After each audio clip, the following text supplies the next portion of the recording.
오늘은 구원받지 못할 사람이 딱 정해져 있어요. 어디에 정해져? 요한복음, 저는 요한복음을 꽤 좋아합니다. 요한복음에 보면은 신구약 그 복음의 축소판입니다. 그 중에서도 17장은 아주 얼마나 중요한지 아십니까? 여러분들 한번 17장 읽어보세요. 가서. 17장 읽어보면은 17장은 감난 십자가에 돌아가시기 바로 전에 감난산에서 예수님이 제자들과 가장 많이 자주 들렸던 곳이 어딘지 아세요? 감난산이고 또 어디에서 예수님이 승천하셨어요? 이 산에서, 감난산에서. 또 예수님이 또 어느 산에 오십니까? 감난산에 오시죠. 감난산에 오십니다.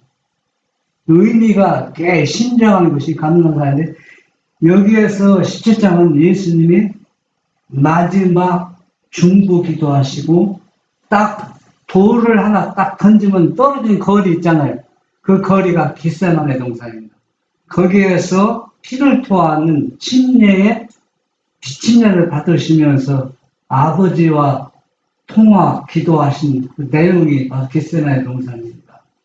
그러면 17장 우리가 내용 보면은 구원받을 사람과 구원받지 못할 사람 딱 갈려놓았어요. 여러분 그렇게 얘기하는 사람은 없을 거예요. 네. 저도 이 요한복음 17장을 그 연구한 데가 길지 않거든요. 몇 개월 전인데 이 요한복음 17장을 보면서 세상이 너무 악하다. 여러분 세상이 악하다 하면은 여러분 뭘 제 1순위를 꼽겠습니까? 어? 여러분이 세상이 이만큼 악하다. 뭐를 꼽을 것 같아요? 저는 17장 요한복음을 보면서 예수님이시군요. 삼위일체를 믿는 사람이 그렇게 악한, 최고 악합니다. 왜 악하냐면은 삼위일체를 믿으면은 17장이 내용이 그겁니다. 구원 못 받아요. 구원 받을 수가 없어요. 삼위일체를 믿는 사람이 뭐냐면 아버지도 부정하고 아들도 부정하는 거예요. 그게 얼마나 아버지 아들 부정하면은 복음의 진리가 어떻게 됩니까? 완전히 그냥 파괴되는 거예요. 그런데 사람들, 재림교인들, 많은 기독교인들은 그 원인을 정확히 이해 못하고 있습니다. 또 이해할 수도 없어요. 제가 여러분 요한복음 17장 보면 아버지라는 단어가 몇 번 나올 것 같아요? 안 세봤는데. 안 세봤죠. 저는 한 열 몇 번? 열 번. 저도 이걸 준비하면서 세봤어요. 하도 많이 나와서. 얼마나 많이 나오는지 몰라, 17장에. 한 2, 30번. 각절마다 한 번씩. 39번이니까 40번 나왔어요. 각절마다. 그러면 십자가에 바로 돌아가시기 전에 왜 아버지라는 단어를 왜 그렇게 사용하셨는가 하면 이때 예수님이 얼마나 가장 힘들 때 너무 힘들어서 어린 아이가 힘들 때 가장 누구를 의지합니까? 엄마. 엄마를. 그래서 아버지란 단어를 이게 사실은 중보기 전에 울부짖습니다. 예수님이 마지막 울부짖음이에요. 왜? 예수님이 이제는 알잖아요. 아버지 어떻게 될 거예요? 분리된다는 얘기입니다. 분리되는 그 고통을 지금 아버지한테 이 약속을 받아내는 겁니다. 17장에. 그 약속이 뭐냐면 아버지와 가졌던 창세 이전의 아들 그 영광을 내가 회복할 수 있도록 해달라는 겁니다. 창세 이전에 예수님이 모든 우주인들에게 뭘 받으신 분이에요? 영어와 경배를 받으신 분들, 이제는 가장 혹독한 제목을 뒤집어 쓰고 가장 흉악한 죄인으로 지금 제물이 되어 십자가에 달릴 시간이 운명이 다가오니까 그분이 인생은 얼마나 떨었겠습니까? 너무나 움츠러드는 겁니다. 그래서 아버지고 부르짖는 겁니다. 그래서 약 한 40분 정도 그렇게 아버지를 찾은 것을 볼 수가 있습니다. 제가 기억으로는 초등학교 들어가기 전인데 그 60년대 그 농담이 유행했던 게 뭔지 알아요? 여러분들 60년대 농담이 저 형님 친구들이 우리 집에 놀러 오면 야, 너 다리 밑에서 주워 왔어. 그게 한참 유행이었었습니다. 근데 네 엄마 아니야. 너 다리 밑에 주워 왔어. 하도 처음에는 그 거짓말처럼 들었는데 하도 들으니까 그 진짜처럼 느껴지는 거예요. 그래서 어느 날 제가 심각하게 있으니까 우리 어머니가 야, 너 왜, 뭐 있어? 그래서 엄마, 나 진짜 다리 밑에서 주워 왔어? 내가 물어봤어요. 물으니까 나를 꼭 껴안으면서 아니야. 내가 너를 얼마나 너는 고통스러운지 아니? 내가 낳은 아들이야. 그렇게 안아줄 때 모든 것이 어때요? 그런데 만약에 우리 엄마가, 내 엄마가, 너는 진짜 내가 낳은 아들 아니다. 입양한 아이지만 내 친아들처럼 내가 너를 키우겠다면 생활을 어떻게 달라지는 겁니다. 이제는 누구 눈치를 봐야 돼요? 엄마의 눈치를 봐야 되고 형제들의 눈치를 봐야 하고 생활이 바뀌어지는 겁니다. 그러나 너는 진짜 내 아들이 할 때는 원래의 무엇을 다시 되찾는 겁니다.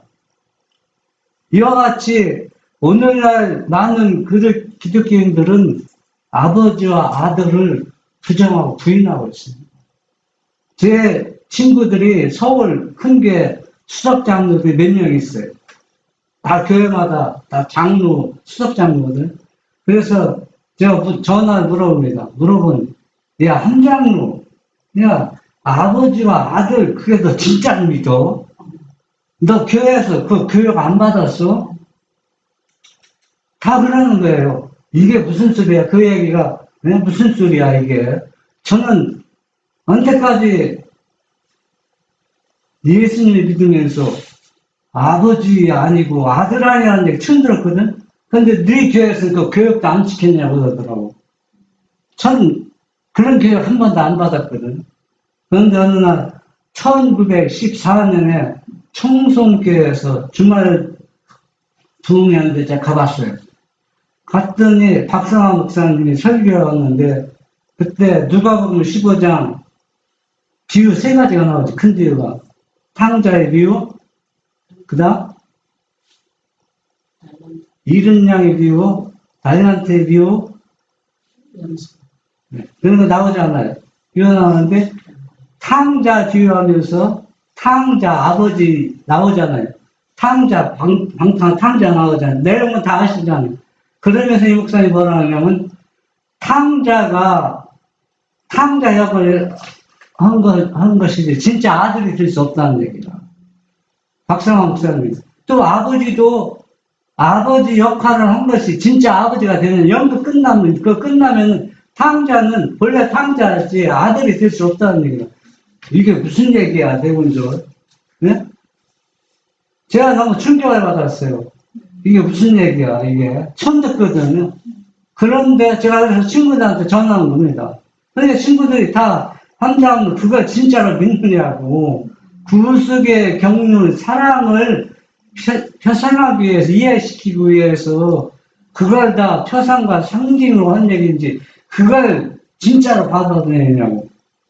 여러분, 제 말이 거짓말이 아닙니다. 여러분 교회에서 목사님한테 물어보세요. 다 누굴 믿느냐면 예수님은 하나님의 아들이라고 해요. 또 아버지라고 다 얘기합니다. 설교에도 얼마나 사람들이 그 설교 듣고 눈물 흘리는 사람 꽤 많이 있어요. 그러면서 깊이 들어가면은 아버지가 역할되고 아들 역할되는 겁니다. 이게 이보다 더 바벨론이 어디가 있습니까? 예, 완전히 구속의 경륜을 완전히 박살내는 겁니다. 예수님이 인성으로 이 땅에 오셨을 때 성전을 2번째 한 기록 여러분 아시죠? 정격해 했잖아요. 처음에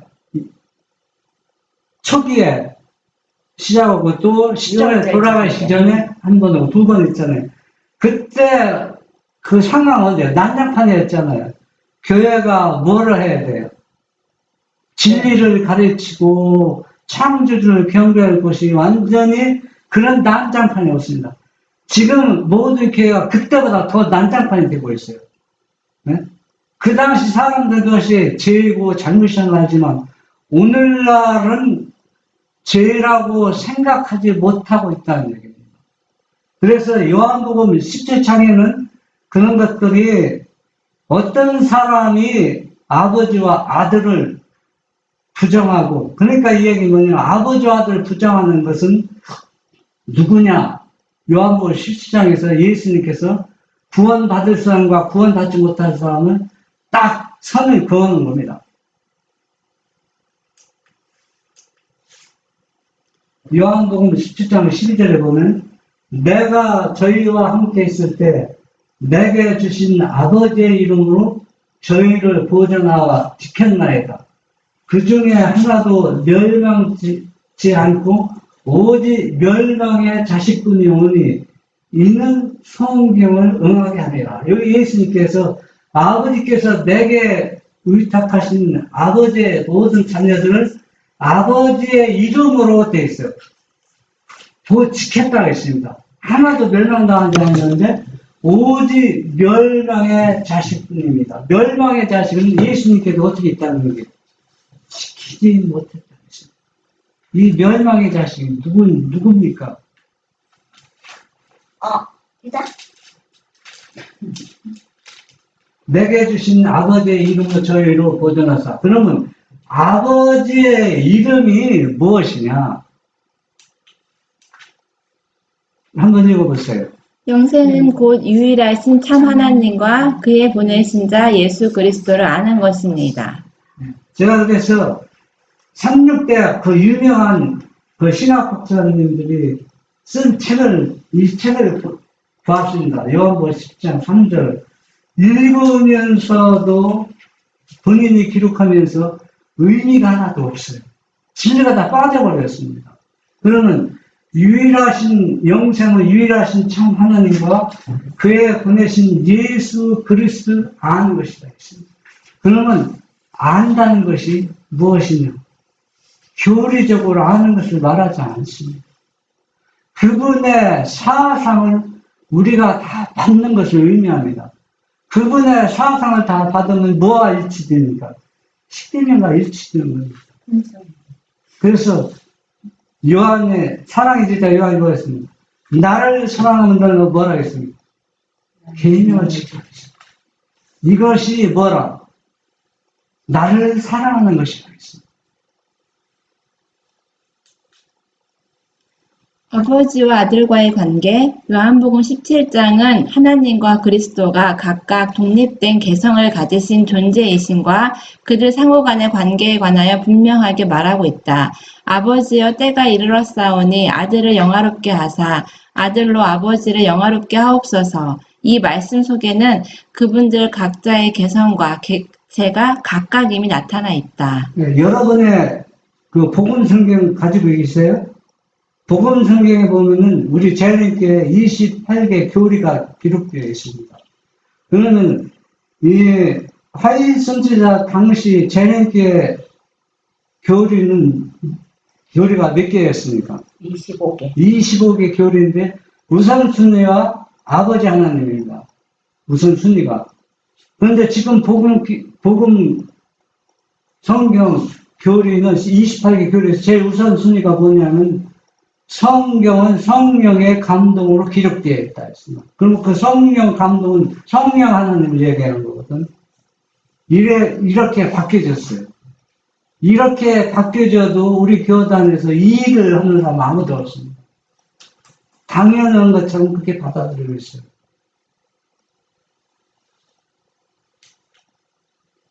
그리스도를 안다는 것은 그 말씀을 실천하는 것. 이 말씀들은 많은 의미를 갖고 있다. 우리가 하나님을 알 수 있는 수단은 단지 그리스도를 알므로써이다. 하나님의 보내신 분은 모든 사람에게 이 말씀에 귀를 기울이라고 하신다. 이 말씀은 하나님의 말씀이며 누구나 다 이 말씀에 귀를 기울여야 하는 이유는 이 말씀으로 심판을 받을 것이기 때문이다. 그리스도를 구주로 안다는 것은 영적 지식으로 활력을 얻어서 그의 말씀을 실천하는 것이다. 다른 모든 것은 이것이 없이는 아무 가치가 없다. 왜 조금 전에 요한복음 17장 3절에 보면은 영생은 뭐라 했습니까? 유일하신 참 하나님과 그의 보내신 자 예수 그리스도를 아는 것이라 했습니다. 이 말씀을 귀를 기울이자. 이 말씀이 왜 기울이냐면 이 말씀으로 심판을 받기 때문입니다. 다르게 심판받는 게 아닙니다. 아버지와 아들을 진짜 믿고 그분의 사상을 받아들였느냐 받아들이지 않느냐. 우리가 이 두 분의 사상과 그 의를 받아들이면 모든 절제가 이루어지고 모든 죄를 버리게 됩니다. 자아도 다 버리게 되고. 여러분 자녀가 사랑하면은 엄마는 자꾸 맛있는 거 해주고 싶죠. 사랑하지 않으면 어떠시고 귀찮게 하게 돼요. 네? 다음에 미루어지고. 그러나 진짜 자녀를 사랑하면은 무엇인가 해주고 싶은 겁니다. 그러니까 아버지와 아들을 사랑하고 경배하고 그분의 말씀에 귀를 기울이고 순종하는 사람들은 모든 죄를 버리게 되었다는 얘기입니다. 왜? 그분의 품성은 완벽하고 완전하거든요. 흠이 없습니다. 그러니까 우리가 자발적으로 무엇을 지켜야 되는 겁니까? 계명을 지켜야 되는, 내가 지키려고 지키는 게 아니라 자발적으로 그분을 존경하고 공경하는 마음으로 지키게 된다는 얘기입니다. 그래서 이 의미는 바로 아버지와 아들을 안다는 것은 이 말씀으로 심판을 받기 때문에 그 말씀을 우리가 귀를 기울이라고 합니다. 조사심판 이거로 봤습니다. 왜? 이 말씀에 귀를 기울이는 사람은 죄 가운데 도말될 거래요. 자동적으로 도말돼요. 그런데 이 말씀에 귀를 기울이는 사람들, 죽어가는 사람 살려, 미천령, 침례조사, 하나님 잘 만드는 거, 숲으로 들어갑니다. 왜 숲으로 들어가는지 아세요? 셋째 천사의 기별은 영혼을 구원을 받느냐, 구원받지 못하느냐, 시금석이 된다 했습니다. 그러나 그동안은 셋째 천사의 기별이 전파되기 전에는 받은 바 빈만큼 순종하면 구원받아요. 아는 지식만큼 순종을 하는데 지금은 완전한 진리가 드러났기 때문에 완전한 진리가 뭐냐면 셋째 천사의 기별이거든요. 그럼 셋째 천사의 기별이 뭐냐? 요한복음 17장 3절입니다. 그걸 통해서 사단이 이제는 안식을 통해서 하나님이 인을 받느냐, 짐승의 표를 받느냐 합니다. 그래서 아버지와 아들을 믿는 사람들은 어떤 핍박이 와도 하나님을 배반하지 않습니다. 그러나 어정쩡하게 믿는 사람들은 그렇게 열심히 믿던 사람들이 누구를 배반하냐면 예수님을 부인하고 일요일날 사단을 경배를 한다. 여러분, 이게 이해가 안 되는 얘기입니다. 그러면 삼일체 믿으면서 셋째 천사의 기별 안식에 전하는 거 완전히 도루묵입니다. 빵입니다. 빵. 지금 그들이 눈을 흘리며 하나님에서 온 것을 다 바친 것처럼 얘기해도 지금은 하나님께서 그들에게 회개할 기회를 주셨는데도 이 셋째 천사의 기별을 주었는데 이걸 거부하면은 누구도 용납이 안 돼요. 여러분, 셋째 천사의 기별을 거부하고 구원받은 사람이 있어요. 그 이해는 안 통한다 했어요. 그게 누군지 아세요? 윌리엄 밀러는 정식으로 셋째 천사의 기별을 거절했습니다. 그러나 하나님께서는 그 영혼을 사랑하기 때문에 윌리엄 밀러는 구원시켰습니다. 그런데 하나님께서 못을 봐서 이 이해는 이제 더 이상 아무도 셋째 천사의 기도를 거절하고 구원받는 영혼이 없다 했습니다. 믿는 자들로 말미암아 영광을 받으심. 그는 아버지께 의무를 지고 있던 조건들 곧 타락한 인류를 위하여 하늘에서 맺은 언약 가운데 그분이 이행해야 할 몫을 다하였다고 하였다. 그는 아버지께서 내게 하라고 주신 일을 내가 다 이루었나이다. 그것은 그가 지상에서 사람들이 따라야 할 모본으로 한 의로운 품성을 이루었다는 것이다. 아버지여, 창세 전에 내가 아버지와 함께 가졌던 영화로서 지금도 아버지와 함께 나를 영화롭게 하옵소서 하고 기도하셨다. 여기 보세요. 아버지께서 내는 창세 전에 있는 아버지입니다. 아들이었는데, 누가 한 거예요? 예수님 자신이 한 말인데, 아버지와 아들을 부정하면 그 사람이 아무리 믿음이 좋아도 구원이 성립됩니까? 안 돼. 여기 선지자가 한 얘기가 아니라 예수님 자신이 지금 한 얘기입니다. 나는 창세 전부터 아버지였고 아들이었다는 얘기입니다. 그 영광을 보게 해달라고 합니다. 그 영광을 보게.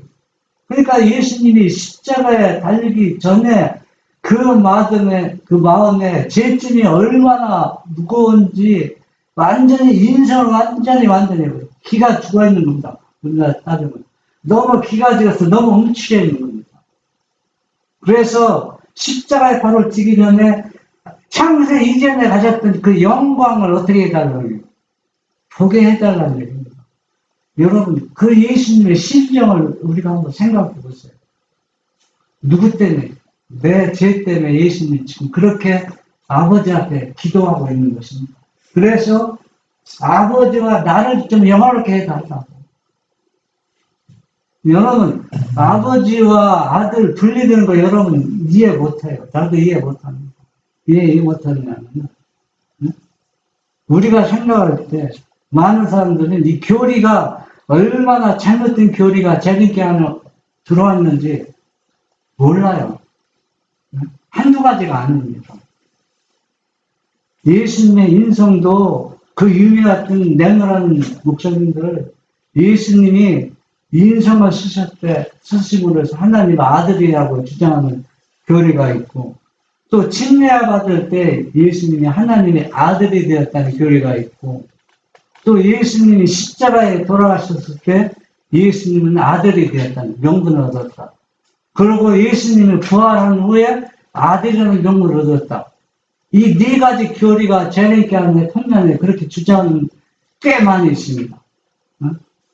이거는 다 완전히 바벨론 잘못된 교리들입니다. 그러나 이것을 당연하게 모든 사람들이 받아들이고 있다는 얘기입니다.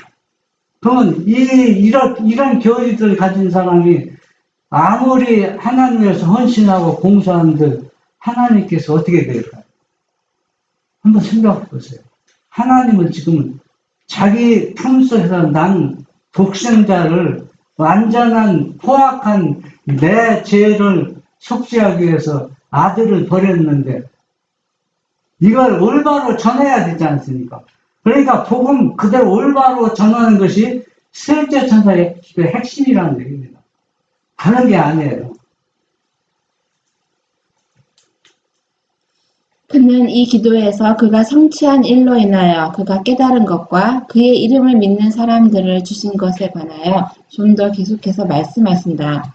그는 이 보상을 매우 높이 평가하였기 때문에 타락한 인류를 구속하기 위해서 그가 치러야 할 고통을 잊으셨다.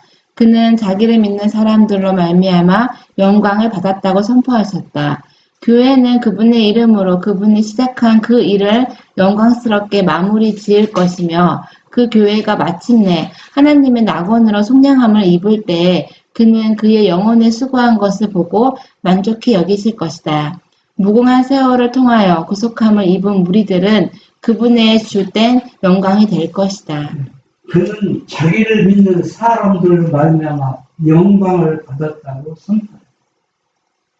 지금 그 영광이 뭐냐면 예수님이 십자가에 돌아가시고 부활하시고 승천 후에 이준비를 통해서 하루에 수천 명씩 회개했잖아요. 누가 영광 받은 겁니까? 예수님, 예수님 영광 받으면 누가 또 영광하니까? 아버지. 아버지가 그 얘기를 하는 것입니다. 이미 미리 지금 선포해서 그 자신의 인생에 움츠러든 그런 것들을 큰 뭐가 되는 거, 힘이 되는 겁니다. 그걸 생각하면서. 지금은 자기 누구한테 지금 배반당해서 십자가에 달려 죽게 되는 겁니까? 하나님을 믿는 사람들한테 배반당 십자가에 달려 죽으면서 조금 있으면 이제는 자기가 영광 받을 것을 이미 영광을 받았다고 예수님이 큰 힘이 된다는 얘기입니다.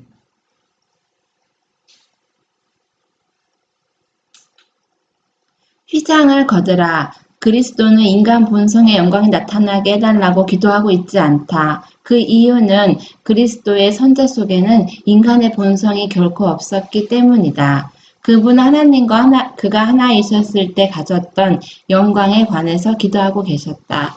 그의 기도는 중보기도이다. 그가 구하고 탄원하는 은혜는 그가 하나님과 하나이셨을 때 가졌던 하나님의 영광을 나타나게 해달라는 것이었다. 휘장을 걷어버리라. 그리고 나의 영광, 곧 창세전에 너와 함께 가졌던 영광의 빛이 비치게 하라고 하나님은 말씀하신다. 지금 아버지 그 마음이 얼마나 괴롭겠습니까? 지금 아버지 창세전에 아버지와 내가 얼마나 영광을 받았습니까? 예수님 그러면 이제는 이 아들이 지금 죄인으로 죽게 되는데 이 아들이 창세전에 아버지가 가지고 창세전에는 아버지 그 영광이 얼마나 대단한지 표현 못할 정도입니다. 아들이 그 영광을 보여달라고 하니까 아들한테 뭐래? 너 휘장을 걷어버려라. 예수님만 더는 겁니다. 휘장을 너 걷어버리면 네가 얘기한 것처럼 창세전에 나와 함께 받았던 영광을 보라는 얘기입니다. 그 영광을 보라고. 그 부모, 아버지의 심정이 어떨까요? 하는 생각, 피를 통하는 심정입니다. 아들의 그 고통스럽고 괴롭게 창세전에 아버지와 내가 얼마나 영광을 받았습니까? 그 영광을 보게 해달라고 이렇게 휘장을 걷어버리면 네가 그 영광을 볼 수 있다는 얘기입니다. 만약에 여러분 자녀가 이런 고통을 앞두고 여러분 자녀가 부모의 심정 어떨까요? 상상보다 마음이 찢어지는 겁니다. 그래서 여기 보면 아버지께서 예수님께 합니다. 휘장을 걷어버리라. 그리고 나의 영광 곧 창세전에 너와 함께 가졌던 영광의 빛이 비치게 하라. 여러분, 하나님이 아들이 여러분 우리 많은 기독교인들은 예수님도 하나님이라는 얘기입니다. 하나님이기 때문에 그러면 많은 사람들은 하나님이 믿어서 예수 그리스도를 믿으면 되지 아들 타령하고 대부분이 그럽니다. 아들 타령이 뭐 중요하냐고.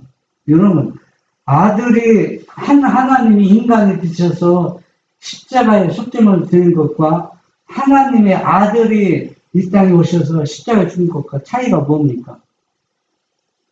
똑같이 우리 죄인들을 위해서 속죄를 입는 차이가 뭐예요?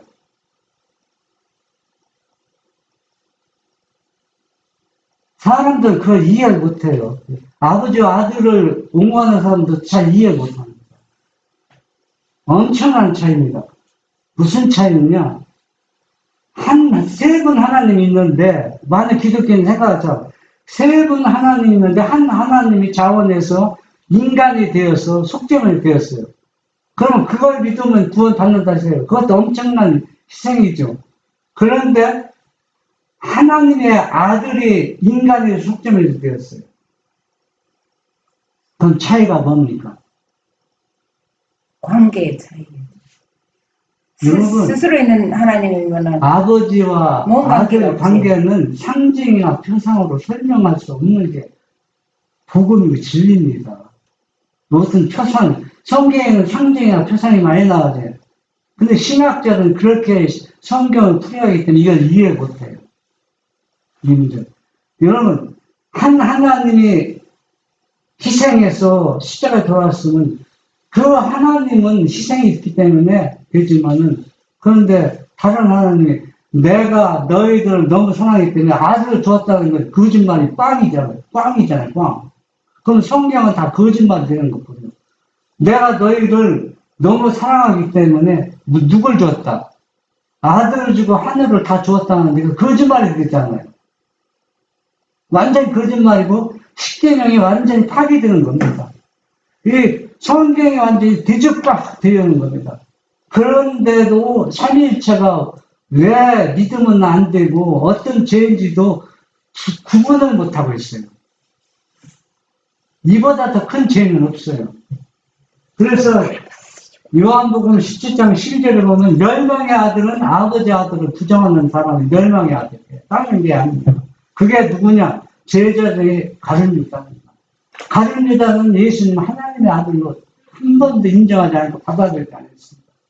예수님처럼 얼마나 품성이 완벽하고 가룟 유다를 위해서 멸망의 아들을 위해서 구원하려고 회개시키려고 안 해본 게 뭐였습니까?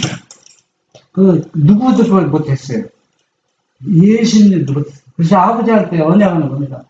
아버지께서 맡기신 모든 영혼은 내가 다 구원했는데 오직 멸망의 자식은 아버지 말씀을 이름으로 구원하지 못했습니다. 이거는 그 당시 역사로 끝나는 게 아니라 이 역사가 예수님이 재림할 때도 반복되어 간다는 얘기입니다. 그러면 마지막 때도 누구는 구원받지 못하는 겁니다. 아버지와 아들을 부정한 사람은 구원이 성립이 안 된다는 얘기입니다.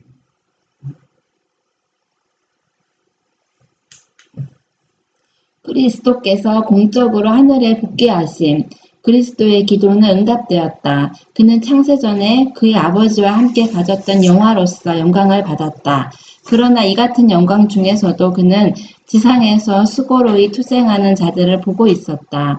그는 그의 아버지께 요청할 것이 있었다. 천군들에게는 손을 흔들어 그가 여호와의 면전에 직접 나아갈 때까지 머물러 있게 하고 그 다음 그는 그의 택하신 자들을 위하여 탄원을 올리신다. 아버지여 내게 주신 자도 나 있는 곳에 나와 함께 있게 하옵소서라고 말씀하셨다. 네, 요한복음 17장은 이게 미리 계시로 보여주는 겁니다. 아버지 아들께서. 이제는 예수님께서 아직 십자가에 안 돌아가셨잖아요. 십자가에 돌아가시고 안전한 제물이 되면 부활하시고 이제는 하늘에 승천하면은 창세전에 가졌던 아버지께서 가졌던 영광이 그 자리가 복귀되는 겁니다. 복귀되면은 예수님은 우리와 똑같은 인성이지만 어떤 분이 되는가? 완전한 하나님이 되는 겁니다. 완전한 하나님 맞아요. 전능자가 되는 겁니다. 전능자가. 그러면 그분이 전능자로서 지금 지성소에서 우리를 중보하면서 그분의 영은 우리를 도와주는 겁니다. 죄를 느끼게 하고 하나님을 느끼게 하고 그리고 또 신성으로서는 아버지에게 뭐 탄원하는 겁니다. 이중 역을 하는 겁니다. 그런데 오늘날 많은 그 신학박사들이나 유명한 장로들이나 목사님들은 예수님은 지성소에서 유대 땅에 오셨던 그 인성을 가지고 있기 때문에 성령 하나님 도움이 필요하다. 그래서 성령 하나님이 우리를 뭐하게 한다? 죄를 회개케 하고 용서케 해서 예수님께 용서케 해서 예수님 믿게 하고 이 성령 하나님의 도움 없이는 우리는 죄를 회개할 수 없다고 예언의 얼마나 많이 나왔습니까? 이거는 다 거짓말입니다. 사비에서 끼얹는 거예요. 없는 말에 끼얹는 겁니다. 그러면은 예수님이 여기 뭐라 했어요? 완전히 원래 창세전에 가졌던 뭘 복귀하셨다 했어요. 영광을 복귀하셨으면은 이제는 여러분 한번 성경에 보면 예수님이 부활하시면 사단이 예수님을 유혹한 게 한 곳도 없어요. 왜 유혹을 할 수 없냐? 이제는 인성이지만 뭐가 됐어요? 전능자가 되기 때문에 감히 예수님 앞에 깐닥거릴 수가 없어요. 그래서 제가 그 목사님과 이야기할 때 이 목사님이 그렇게 얘기했는데 예수님은 지금 인성을 쓰셔서 지성세를 중보하기 때문에 그분의 도움이 우리가 도움 받을 수가 없다. 그래서 성령이라고 하면 성령은 교회에서 성령 하나님을 얘기하는 겁니다. 그분의 도움을 받아야 우리가 예수님께 갈 수 있고 죄를 회개케 할 수 있다는 얘기입니다. 그래서 제3위의 성령 하나님 도움 없이는 아무도 뭘 받아요? 죄를 회개할 수 없다고 예인의 시대 소망에 이렇게 말하고 있습니다. 얼마나 바빌론되어 있습니까? 얼마나 잘못되어 가고 있습니까? 이걸 누가 얘기합니까? 셋째천사의 기별 전원선 이걸 얘기할 수밖에 없어요. 응? 그런데 오늘날 이 진리를 전하는 사람들 여러분 들어봤습니까? 공식적 집회에서 눈에 보이지 않죠. 그러면 예수님 아버지 언제 이 일을 해야 됩니까? 예수님은 어떻게 이 일을 하실 것입니까? 우리가 간절히 기도해야 됩니다. 누가 이 일을 해야 됩니까? 내가 해야 됩니까? 그러면 저에게 능력 주시고 죄를 도말받을 수 있는 믿음을 주십시오. 죄 도말받고 죄에서 완전히 나오지 않으면 이 진리를 선포할 수가 없어요.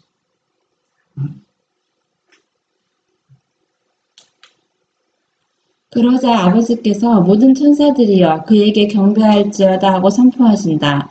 천군들이 예수님 앞에 엎드려 기쁨의 노래, 승리의 노래를 소리 높여 부른다. 영광이 하늘 왕을 두르고 하늘의 모든 지적 존재자들이 그것을 본다. 예수께서 성육신 하실 때 자원에서 떠나셨던 존귀와 영광의 자리에 하나님의 아들이 공적으로 복귀하실 때 있었던 그 광경을 말로서는 묘사할 수가 없다. 오늘날 그리스도는 영광 중에 계시지만 그는 그들의 형제시요 하늘 궁정에 계신 우리의 중보자시다. 네. 요한복음 10장에서 이미 신앙을 걷어버리니까 예수님이고 보고 계신 겁니다.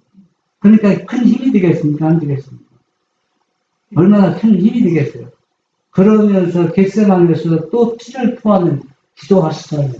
아버지, 왜 나를 버리시고 내가 이 잔을 마셔야 됩니까? 얼마나 죄의 짐이 무거우면은 예수님처럼 온전한 분이, 인성으로서 온전한 분이 이 잔을 꼭 내가 마셔야 됩니다. 그때 아버지께서 뭐라고 했을까요? 가만히 계시습니다. 응? 그러면 여러분도 자녀든 부모인데 자녀가 그런 고통을 당할 때 그 부모의 심정은 어떨까요?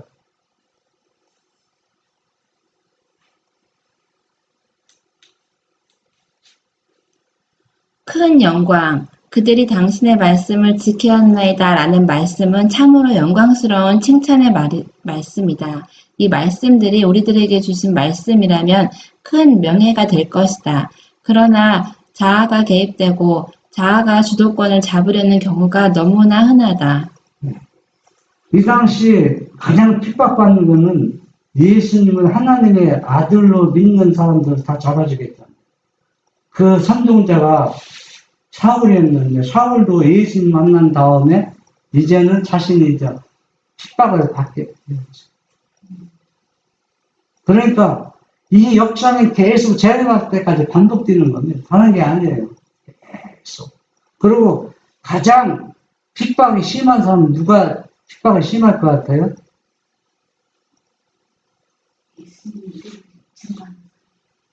아버지와 아들 믿는 사람이 가장 핍박이 심해요. 왜? 그들의 품성이 예수님을 닮지 않았을 때 가룟 유다가 예수님을 닮아하는 것처럼 우리가 아버지와 아들을 믿는 것도 중요하지만 아버지와 아들 이 진리를 온전히 알고 깨달은 사람들은 그분의 말씀에 순종하지 않을 때는 가장 뭐로 변한다? 괴물로 변한다. 가장 핍박자가 된다는 얘기입니다. 여러분 한번 생각을 원통하지 않습니까? 이 진리를 깨닫고 이해하는 것도 얼마나 감격스러운데 내가 이 진리를 깨닫고 가장 괴물이 된다고 생각해 보세요.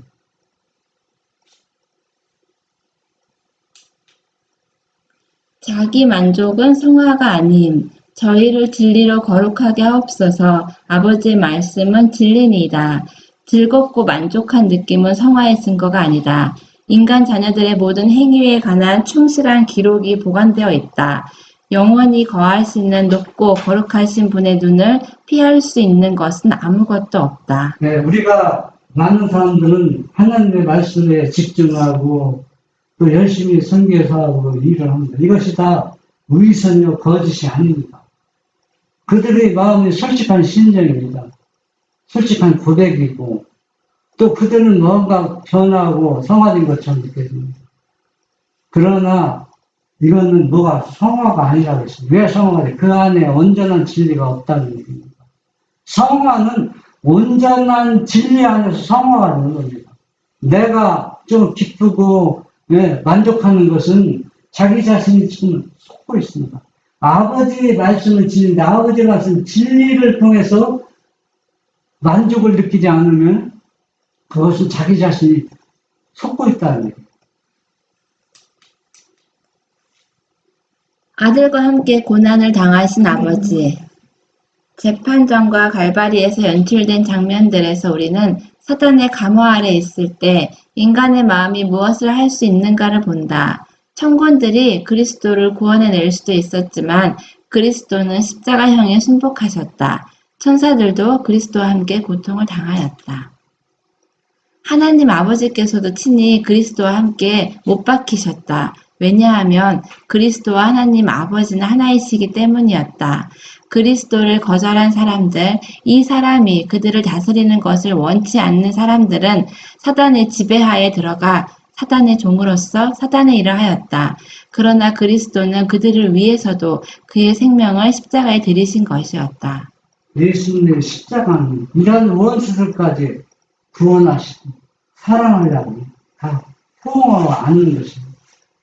그래서 아버지와 아들을 믿는 사람들은 그분의 이 자비와 사랑을 다른 사람보다도 더 배려가 있어야 되고 또 포옹하고 또 죄의 단점을 더 그렇다고 죄를 감싸주는데 그 인간성을 감싸줘야 됩니다. 죄는 미워하지만 그런데 더 폭이 좁아지면은 이게 문제가 심각합니다. 무언가 지금 자기 자신이 거짓 성화되었다고 속고 있는 겁니다.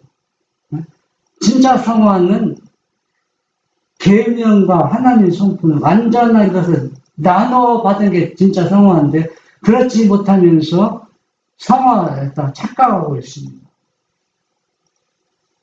아버지께서도 같이 십자가에 못 박혔다고 했습니다. 그래서 왜 예수님은 아버지와 하나라고 하신지 아세요?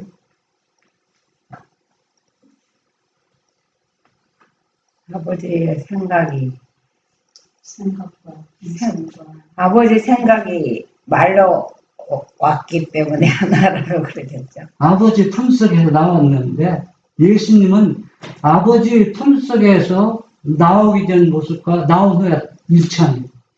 그렇기 때문에 창세 전부터 아버지와 하나라는 얘기입니다. 그러니까 신학적으로는 그게 이해할 수 없습니다. 시작이 있다고 생각합니다. 그런데 예수님은 시작이 없습니다. 왜? 아버지의 생각이 뭡니까? 말씀이 자기 자신이다. 자기 자신 인성으로 나온 겁니다. 예. 하나님의 아버지의 말씀, 아버지의 생각이. 그러니까 예수님은 아버지의 생각이 인성으로 나왔기 때문에 창세 전도 누가 똑같은 거. 아버지와 똑같고 인성을 쓰신 것도 아버지와 똑같다는 얘기입니다. 왜? 신성의 인성의 옷을 입었기 때문에. 그래서 예수님은 나는 영원 전부터 있었다는 겁니다. 시작이 없어요. 그런데 신학으로는 그걸 이해가 안 되고 소화할 수가 없어요. 왜? 분명히 났으면은 뭐가 있어야 돼요? 출발점이 있다고 생각합니다. 그러니까 이걸 기도하는 마음으로 이 성경을 이해해야 했는데 신학적으로 이해할 수 없어요. 그런데 그럴 수밖에 없어요. 이해가 돼요. 왜 이해가 되냐면 오늘날 삼육대학뿐만 아니라 모든 개신교 신학이 무슨 책을 보고 연구하냐면 교부들, 천주교에서 학자들 연구한 책을 공부하고 있습니다. 교부들은 천주교 신부 당 위거든요. 그 사람들 책을 연구하고 그런 성경을 전부 다 연구하는 사람이 교부들이거든요. 천주교의 골수 분자들입니다. 이분들이 낸 책을 보고 신학을 연구하는데 그들이 뭐가 개입이 안 되겠어요? 거짓 교리가 개입이 안 될 수가 없어요. 그러니까 그 유명했던 목사님들이 이렇게 보면 너무 엉뚱한 얘기할 때가 많이 있어요. 그럴 수뿐이 없어요. 그렇게 교육을 받고 세뇌를 받았으면 본인도 모르게. 그러니까 이 삼위일체 교리를 믿으면 무슨 죄를 짓는지도 이해가 안 되는 겁니다. 그때 사랑의 제자 요한은 뭐라고 표현한지 아세요? 사도행전 1장 14절로 20절 여자들과 예수의 모친 마리아와 예수의 아우들로 더불어 마음을 같이하여 저녁 기도에 힘쓰니라. 모인 무리의 수가 한 120명이나 되더라. 그때 베드로가 그 형제 가운데 일어서서 가로되 형제들아 성령이 다윗의 입을 의탁하사 예수 잡는 자들을 지로한 유다를 가리켜 미리 말씀하신 성경이 응하였으니 마땅하도다. 이 사람이 본래 우리 수 가운데 참여하여 이 직무의 한 부분을 맡았던 자라. 이 사람이 불의의 삭으로 밭을 사고 후에 몸이 곤두박질하여 배가 터져 창자가 다 흘러나온지라. 이 일이 예루살렘에 사는 모든 사람에게 알게 되어 본 방언에 그 밭을 이르되 아겔다마라 하니 이는 피밭이라는 뜻이라. 시편에 기록하였으되 그의 거처로 황폐하게 하시며 거기 거하는 자가 없게 하소서 하였고 또 일렀으되 그 직분을 타인이 취하게 하소서 하였도다. 네. 아까 서론에 요한복음 17장 12절에 모든 사람은 아버지의 이름으로 보존시켰는데 누구만 지키지 못했다. 멸망의 자식만 지키지 못했습니다. 그 멸망의 자식이 특별히 그가 예수님을 배반한 제자 유다를 가리키는 겁니다. 유다가 떨어져 죽었잖아요. 자살했잖아요. 그래서 유다의 직분을 다른 사람으로 직분을 타인이 취한 겁니다. 그럼 이 얘기가 유다로 끝나는 게 아니라 오늘날 우리 시대 이 일이 내 직분이 여러분들이 아버지 아들을 위해서 진리를 수호한다고 하지만은 유다처럼 행동하면 아버지 아들을 거절하면 내 타인이 내 자리를 차지하게 된다.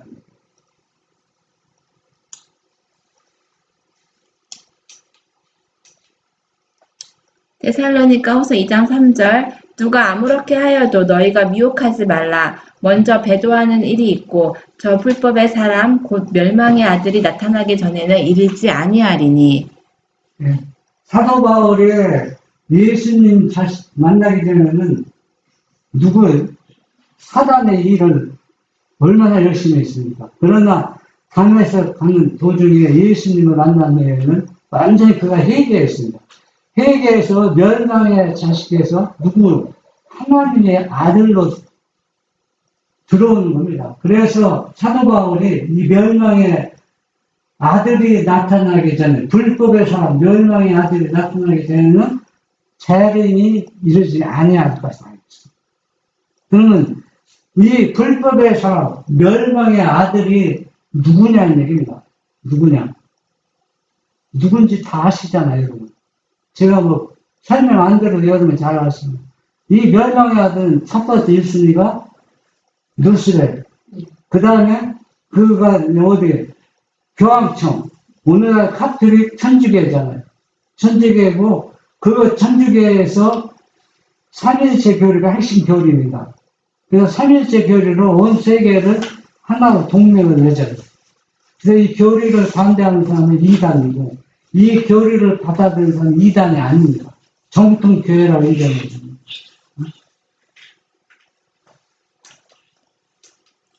거짓말하는 자가 누구뇨? 예수께서 그리스도이심을 부인하는 자가 아니뇨.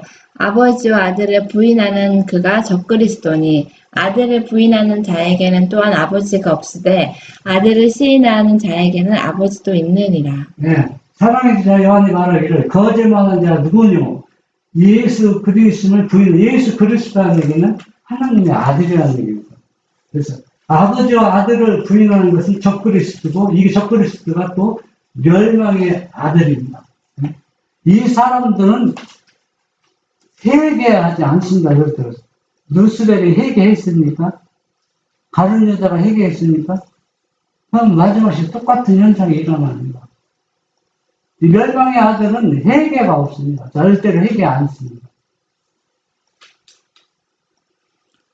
그리스도께서 그들에게 당신께서 어떻게 하늘의 순결과 평화, 그 기쁨과 영광 및 불사의 생명을 떠나 내려오셔서 지상의 타락과 접촉하시고 세상의 슬픔과 수치와 죽음을 견디셔야만 하는지를 말씀하시는 그분의 말씀을 들었다. 그분은 죄인과 죄의 형벌 사이에 서실 것이었다.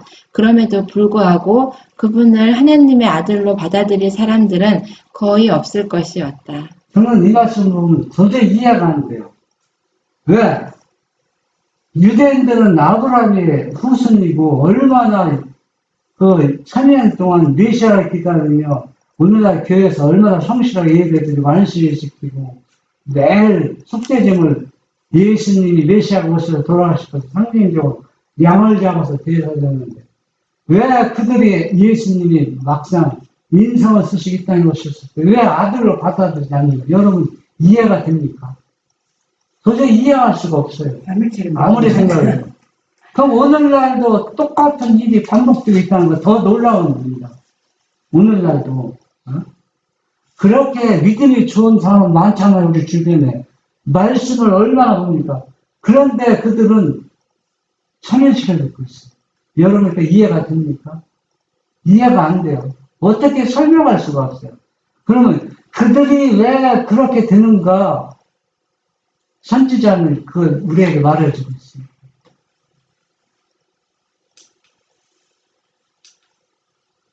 하나님께서 아브라함에게 그의 아들을 죽이라고 명령하신 것은 그의 믿음을 시험하는 동시에 복음의 실제를 그의 마음에 새겨주기 위함이었다. 그 무서운 시련의 어두운 날 동안 그가 참은 고통은 그가 자신의 경험을 통하여 무한하신 하나님께서 사람을 구속하기 위하여 치르신 희생의 위대함을 깨닫게 하려고 허락되었다. 아무 다른 시험도 그의 아들을 제물로 드리는 것과 같은 영혼의 고통을 아브라함에게 일으킬 수는 없었을 것이다. 저는 이 내용을 보면서 아브라함같이 그 믿음이 좋은 분이 왜 이렇게 넘어질 실수했을까? 그것도 참 사단이 이긴 것처럼 하지만 사단이 완전한 패배입니다.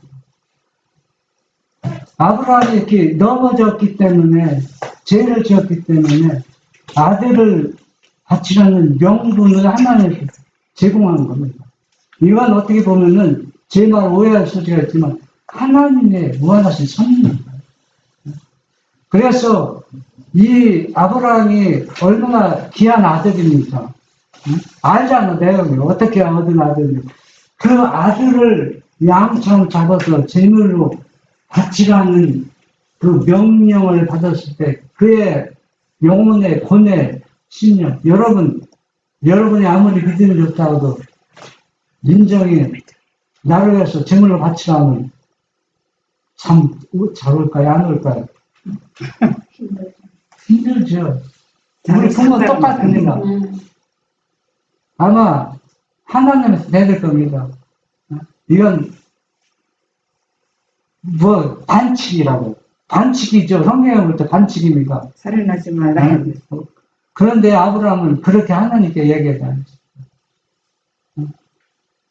그런데 아브라함은 이걸 순종하는 겁니다. 이렇게 순종하는 사람이 어떻게 그 후처를 드리고 다른 부인에 들어가서 낳는 거 이거 다 하나님의 손입니다. 뭐 그렇다고 제 말 당연하게 그렇게 받아들이는 얘기가 이 모든 것이 다 하나님의 섭리에서 이루어지고 있습니다. 이건 바로 뭐냐? 복음의 실체를 보여주는 겁니다. 누구를 통해서? 아브라함을 통해서 보여줍니다. 아브라함의 그 고뇌가 얼마나 심한지 다 설명이 되어 있지 않습니까? 그러면 아브라함의 심정이 그러면 누구도 그 심정이라는 얘기입니까? 하나님 아버지도 그렇다는 겁니다. 하나님께서는 당신의 아들을 고통과 수치스러운 죽음을 당하도록 내주셨다. 하나님의 아들의 치욕과 영혼의 고뇌를 목격한 천사들은 이삭의 경우처럼 중재하도록 허락되지 않았다. 족하다라고 부르짖는 어떤 음성도 없었다. 타락한 인류를 구원하려고 영광의 왕께서 당신의 생명을 포기하셨다. 네. 아브라함은 믿음으로 순종해서 자기 아들을 직접 죽이려고 하는 겁니다. 그때 천사가 아브라함의 손칼 전선을 붙잡았습니다. 근데 아버지는 나는 중재에서 내 팔을 붙드는 사람이 없다는 얘기입니다. 그 얼마나 피를 토하는 심정입니까? 아브라함은 그래도 누군가 붙잡는 사람이 있었는데 나에게는 그런 존재가 없다. 내가 그래서 그 우리나라에서 아주 제일 유명한 신학 박사님한테 질문했습니다. 예수님이 십자가에 돌아가실 때 아들도 참 천군들도 울고 아버지도 울고 같이 십자가 못 박았다는데 성령 하나님 배운 적왜 여기에 어디 갔냐 없느냐고. 진짜 하나님 있으면 이렇게 큰 사건일 때 와야 되는데 어디 갔냐니까 그분이 뭐냐 더 중요한 일에서 출장한 것 같다. 얼마나 어처구니없는 얘기입니까? 이게 다 뭔지 알아요? 강신술입니다. 강신술의 스님이 뭐냐면 다른 성경은 박사가 되는데 그 부분에서 완전히 철부지가 이해가 안 되는 겁니다. 그 부분만 강신을 씌우는 거예요. 다 씌우면은 안 되니까. 다 씌우면 사람들이 그분을 강의 듣으니까 안 듣죠. 엉터리라고. 그런데 그 부분만 씌우고 딴 데는 다 정통하게 만드니까 아 그분 말씀 잘하고 은혜 잘 받았다. 사단이 얼마나 교묘하게 우리를 속이고 있습니까? 하나님의 무한하신 동정과 사랑에 대하여 이보다 더 강력한 증거가 주어질 수 있겠는가? 자기 아들을 아끼지 아니하시고 우리 모든 사람을 위하여 내어주신 이가 어찌 그 아들과 함께 모든 것을 우리에게 은사로 주지 아니하시겠느뇨. 진짜 예수님이 하나님의 아들이 아니고 또 아버지가 진짜 아버지가 아니라면 내가 아들을 주었다는 게 다 거짓말이 됐잖아. 그래서 삼위일체를 믿으면은 십계명을 완전히 파괴시키는 거예요. 무효화시키는 거예요. 완전히. 다른 죄는 그 죄만 성립되지만은 이 삼위일체는 10계명을 완전히 파괴시키는데 이보다 더 큰 지가 어디가 있어요? 큰 지가 없어요. 이보다 더. 다른 건 내가 도둑질하면은 그 부분은 뭐잖아요. 안 그렇습니까? 내가 살인하면 그 살인한 부분만 지를 범하는데 이 삼위일체는 온 십계명은 하나님의 품성을 완전히 흠집을 내는 겁니다. 사단은 성공했습니다. 교회마다 다 이 사단이 도저히 앉아서 영광을 갖고 있지 않습니까? 바벨론에서 나오라. 바벨론에게 선고된 큰 죄는 그가 모든 나라를 그 음행으로 인하여 진노의 포도주를 먹인 죄이다. 그가 세상에 주어 취하게 한 포도주는 그가 세상에 세력 있는 자들과 맺은 불법적인 관계를 얻은 거짓 교리들을 의미한다. 그는 세상과 짝함으로 그의 믿음은 타락되고 그 다음에는 성경의 가장 명백한 말씀에 반대되는 교리를 가르침으로 세상에 부패한 가마를 미치고 있다. 네, 포도주 음행은 거짓 교리를 얘기합니다.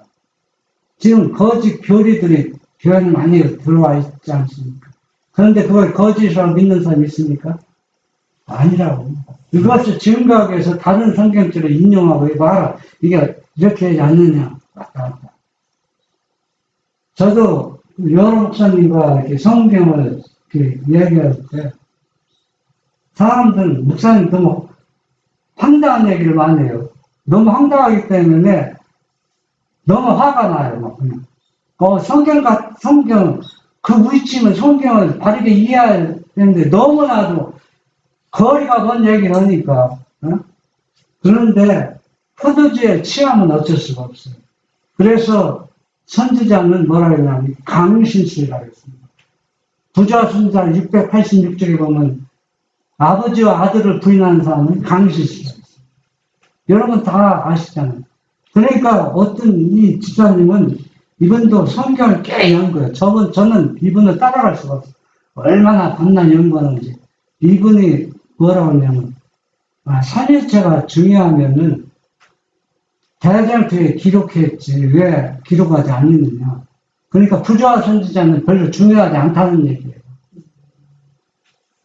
참, 내가 기가 막혀서 말을 못했습니다. 부조와 선지자 빼면은 복음의 실체가 나옵니까? 가장 중요한 것이 어디에 기록되어 있어요? 부조와 선지자에 기록되어 있습니다. 그리고 대장터는 마지막 사건이 일어날 거. 응? 이게 기록되어 있는데, 그러니까 대장터에 기록된 건 중요하지만 부조와 선지자에 기록된 건 별로 중요하지 않고 의미가 없다는 얘기입니다. 응? 이분도 아버지 아들을 안 믿는 사람인데 그렇게 이야기하고 있습니다. 그래서 보통 재림교인들은 아버지 아들이 뭘 중요하냐, 예수님만 잘 믿으면 된다. 맞는 얘기예요. 예수님만 잘 믿으면 된다는 얘기인데 그런 것들이 뭐를 파괴하냐, 십계명을 파괴하는지 본인도 모른다는 얘기입니다. 초대교회가 세상 정부의 도움을 구한 것은 배교였으며 그것이 짐승, 곧 법안권이 발전되는 길을 마련하였다. 바울은 먼저 배도하는 일이 있고 저 불법의 사람, 곧 멸망의 아들이 나타나기 전에는 이르지 아니하리라고 말하였다. 그와 같이 교회 안에서 일어나는 배도가 짐승의 우상을 만드는 길을 준비하게 될 것이다. 여러분, 초대교회 얼마나 믿음으로 살라고 했어요.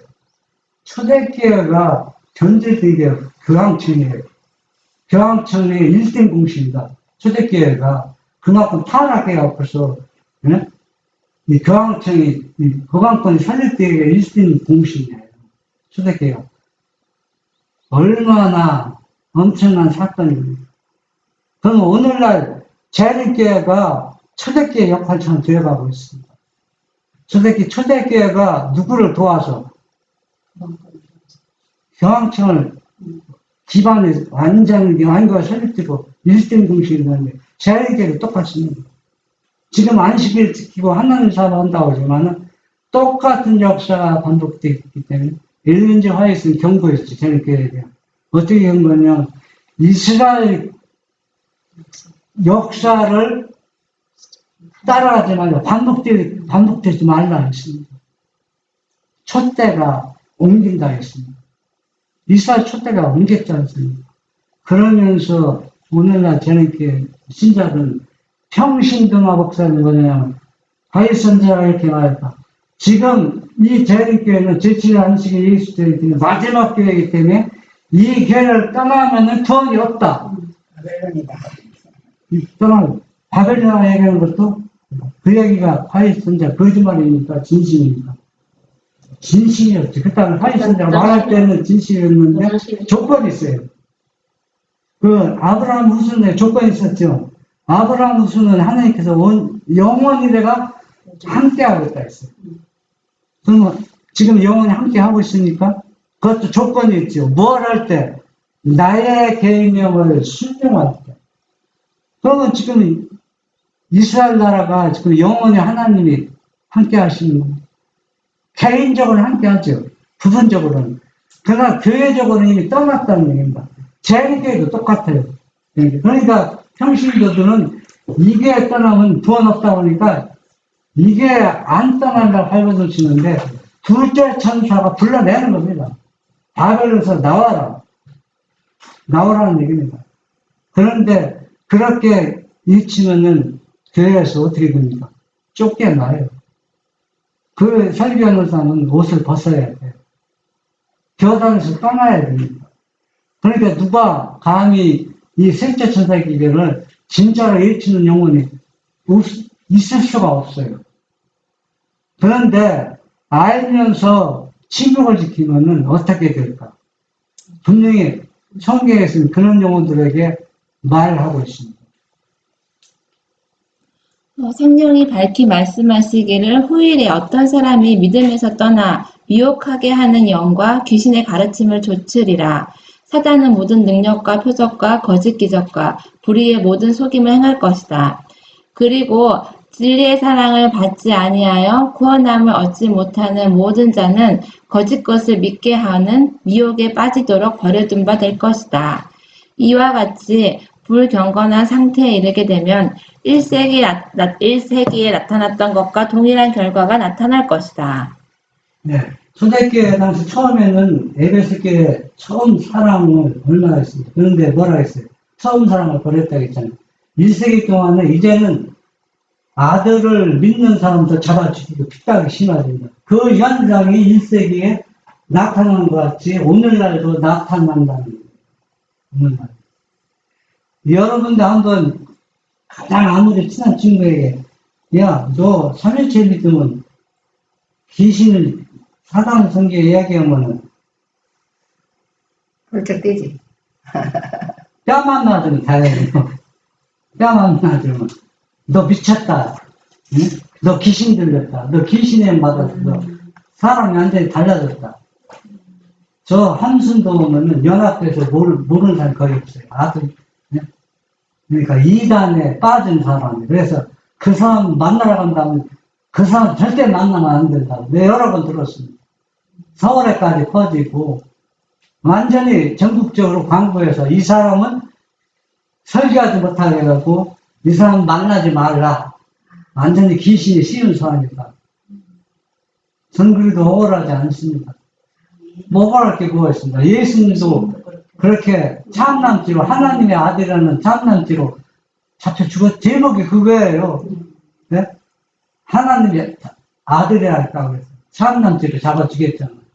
그러면 마지막 시대에도 예수님과 똑같은 취급을 받겠다고 이미 성경에 예언이 말하고 있지 않습니까? 많은 사람들은 개신교 각 교회 간에 존재하는 신조의 큰 차이야말로 강요된 통일성을 이룩하려는 노력이 결코 경조될 수 없으리라는 결정적인 증거라고 보았다. 그러나 지나간 여러 해 동안 개신교 각 교회에서는 공통적인 교리를 근거로 한 일치 연합을 원하는 여론이 강하게 자라났다.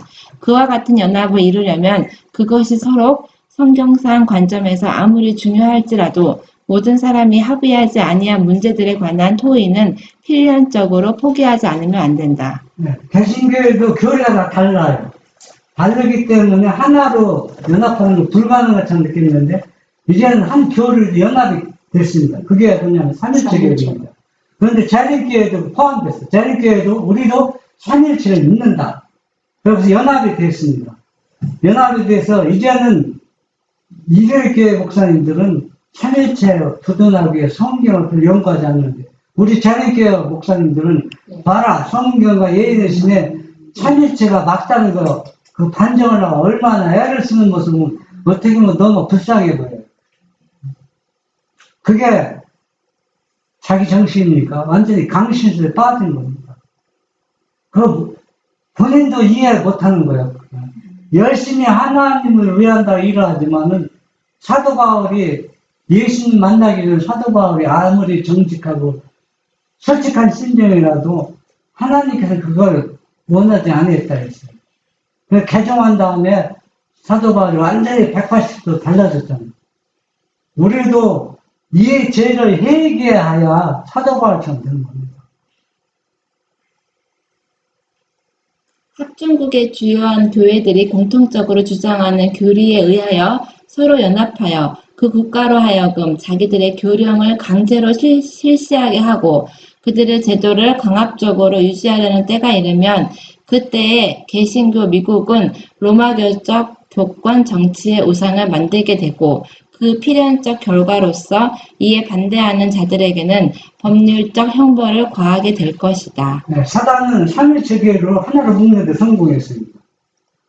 그런데 욕심이 너무 많아요.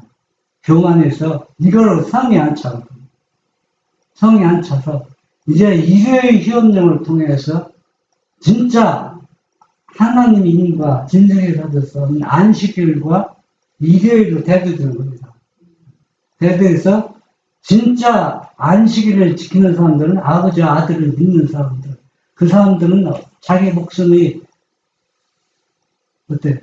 죽는 한이 있더라도 일요일날 예배를 안 갑니다. 왜? 진리가 아니기 때문에.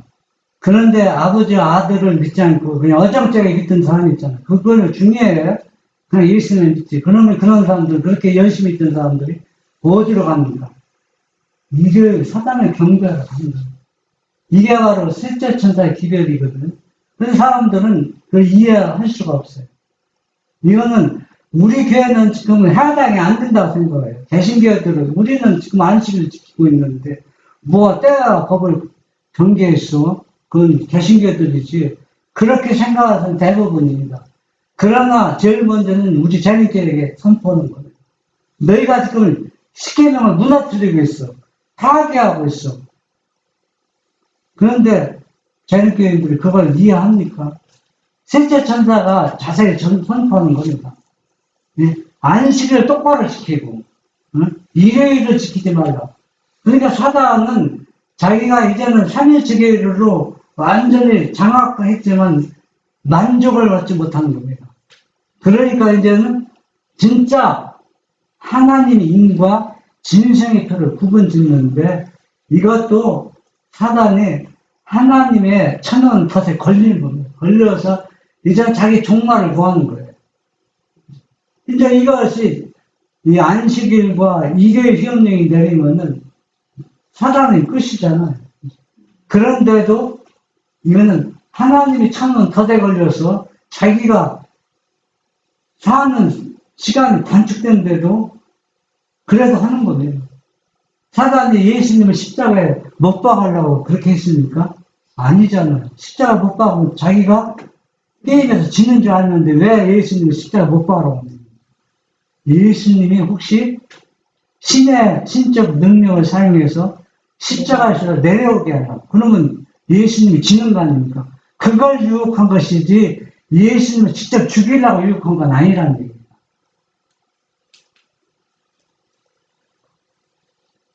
여기 보면 1996년 7월 22일 기독전을 안식일 교회 2단 아닌 정통교회, 이건 모습법은요, 김대성 목사님이 요한계시록 연구한 거 보니까 이거 올렸더라고요. 이거 올려서 보면은 왜 올렸냐면, 야, 우리 안식일 교회 2단 아니라 2단은 특히 참 싫어합니다. 옛날에는 먹고 살기 어려울 때는 2단도 그 상관없어요. 근데 지금 어느 정도 형편이 여유가 있으니까 좀 자기가 예수 믿으면서 뭘 받고 싶어요? 대우를 받고 인정을 받고 싶은데 자꾸 저기 사이비 종교 2단이라는 게 얼마나 듣기 싫어합니까? 그러니까 특히 목사님들이나 지도자급들은 아예 신학을 연구할 때 예의 대신 연구하지 않아요. 왜 개신교에서는 예의 대신 인정 안 했거든요. 응? 그러니까 이 김대성 목사님이 이거 봐라, 우리 교회는 안식교회는 이제는 세계에서 정통교회라고. 그러면 왜 정통교회 인정받았느냐? 그들은 성경을 믿음의 기초로 삼고 있다. 그들은 교회의 주요 신조들을 받아들이는 일에 있어서 다른 모든 그리스도인과 일치하고 있습니다. 그러니까 안식교회는 자기들 개신교와 일치하고 있습니다. 모든 신조들이 일치하고 있으며 그리스도인 인성과 삼위일체에 관한 어떤 독자적인 견해를 갖고 있지 않다는 겁니다. 삼위일체에 관한 독자적인 견해, 이건 삼위일체는 안 맞다 얘기하면은 너희는 정통교회 아니고 이다이다 할 텐데 자기들과 똑같다는 얘기예요. 삼위일체를 믿고 있기 때문에. 그렇기 때문에 너희는 이단이 아니고 무슨 교회라? 정통교회라고 인정합니다. 그러면서 뭐라고 하냐면 너희들이 안식을 지켰지만 그러나 날짜 지키는 건 다르지만 이념이 같기 때문에 상관없다고 합니다. 이념. 얼마나 참 무서운 얘기입니까? 그러니까 개신교나 재림교회나 이념이 같습니다.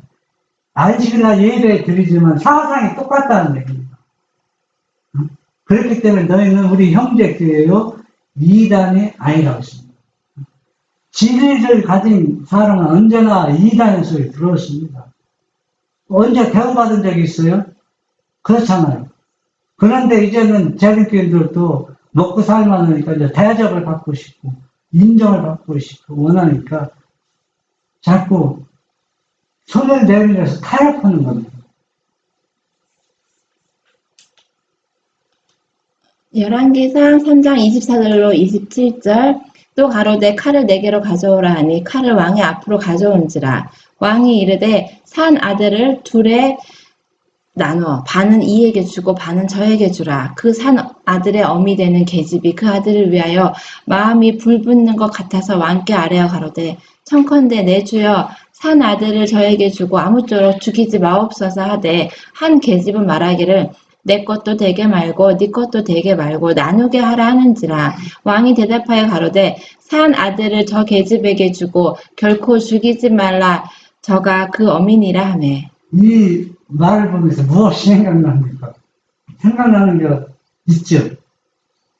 진짜 아들, 자기가 낳은 엄마와 자기가 낳은 엄마, 뭐가 납니까? 차이가 나죠. 마지막 똑같습니다. 이러한 효능이 되려면요, 아버지와 아들을 믿는 사람은 진짜 아들을 낳은 엄마처럼 고소하고 아들을 살리려고 합니다. 우리가 예수님 계속 하나님의 아들로 받아도 내가 죽더라도 아들로 받아야지만 아들로 믿지 않는 사람이 가짜 엄마처럼 그냥 죽여라. 그러니까 사단이 죽건다고 상관없어. 죽여라는 얘기입니다. 그러니까 그때 그 표정을 지금 제가 얘기하는 겁니다. 진짜 아버지와 아들로 믿는 엄마와 가짜 엄마는 그때 믿음을 버린다는 얘기예요. 예수님 사랑하고 그때는 뭐 눈물을 흘리면서 나 당신에서 모든 걸 바쳤습니다. 그냥 뭐 그렇게 하던 사람인데 가짜 엄마가 돼버리는 거예요. 여러분 이해 상상이 안 되죠. 베드로처럼 나는 절대 버리지 않겠다. 베드로가 거짓말했습니다. 아니잖아요. 자기 자신이 너무 몰랐습니다. 얼마나 준비가 안 되는 말이에요. 우리도 똑같습니다. 믿음이 준비되지 않은 사람들은 이 여인처럼 베드로처럼 예수님을 버리게 됩니다. 그러나 베드로는 은혜의 시간이 충분히 있었습니다. 그러나 마지막 우리 시대에 은혜의 시간이 없다는 걸 우리가 생각해야 됩니다.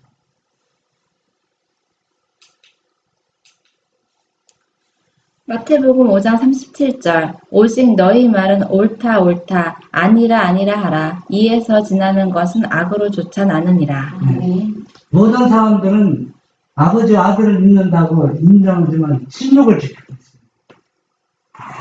그냥 침묵을 지키고 있습니다. 그것도 악을 행하는 겁니다. 틀리면 틀렸다 얘기하고 옳으면 옳다 얘기하라는 얘기입니다. 그러면 사람들 그게 뭘 중요하냐고. 예수님만 잘 믿으면 그런 것들이 다 뭐로 키우는 거예요? 악으로 키우는 겁니다. 우리가 진리를 들었으면 맞다, 틀리다 분명히 우리 입에서 나와야 돼요. 그래야 우리가 조사심판 받을 때 너는 내가 너를 안다 내 이름을 부르면서 하지만은 우리가 불리할 땐 침묵 지키면 예수님이 뭐라고 해요? 나는 도무지 너를 모른다. 여러분, 우리는 예수님 위해서 죽을 각오가 되어 있어야 됩니다. 그래야 내 마음이 변하지 않아요. 이런 준비가 되지 않는 사람은 어떤 계장점이 될 때 다, 나, 당신 모릅니다. 부인할 수밖에 없어요. 지금은 내가 믿음대로 내가 죽어도 그 예수님 부인하지 않을 것 같죠. 그러나 지금 이 상태는 우리가 안 됩니다. 솔직하게. 그렇죠. 이 상태는 안 되고 무언가 지금 변화되고 달라져야 됩니다. 그러면 우리가 어떻게 변화되고 어떻게 달라져야 되는 것은 여러분이 각자의 무거운 짐이요 십자가입니다. 여러분이 내가 해결해야 문제입니다. 그래서 오늘 안식일은 여러분들이 아브라함처럼 그런 믿음을 가지고 끝까지 우리가 예수님이 가신 그 피의 길을 따라가는 우리 모두가 되기를 바랍니다. 아멘.